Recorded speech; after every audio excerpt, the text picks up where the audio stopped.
নিশা লংকাত মৃতদেহ উদ্ধাৰক লৈ চাঞ্চল্য আব্দুল সামাদ নামৰ লোকজনৰ মৃতদেহ উদ্ধাৰ কোনো দুৰ্বৃত্তই ডিঙি কাটি হত্যা কৰাৰ সন্দেহ পৰিয়ালৰ লোকৰ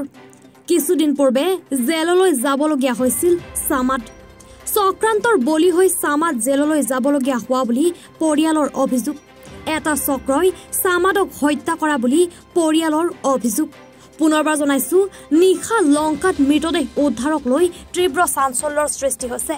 আব্দুল সামাদ নামৰ লোকজনৰ মৃতদেহ উদ্ধাৰ কৰা হৈছে কোনো দুৰ্বৃত্তই ডিঙি কাটি হত্যা কৰাৰ সন্দেহ পৰিয়ালৰ লোকৰ কিছুদিন পূৰ্বে জেললৈ যাবলগীয়া হৈছিল সামাদ চক্ৰান্তৰ বলি হৈ সামাদ জেললৈ যাবলগীয়া হোৱা বুলি পৰিয়ালৰ অভিযোগ এটা চক্ৰই সামাদক হত্যা কৰা বুলি পৰিয়ালৰ অভিযোগ এনিভাৰত 24ৰ প্ৰথম প্ৰয়াস জুবিন গাৰ্গৰ গীতৰ প্ৰতিযোগিতা জুবিনৰ গানে কি আনে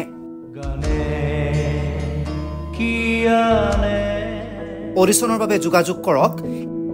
8638661821 আৰু 8812831556 নম্বৰত এনিভাৰত 24 উদ্যোগত এটা নতুন সংগীতৰ প্ৰতিযোগিতা আয়োজন কৰা হৈছে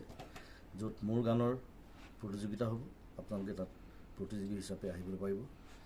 আৰু মোৰ ফালৰ পৰা আন্তৰিক শুভকামনা জনাইছোঁ আৰু অনুষ্ঠানটোৰ নাম হৈছে গানে কি আনে সকলোকে মৰম জনাইছোঁ সকলোৱে আহক ইয়াত অংশগ্ৰহণ কৰক thank you very much love U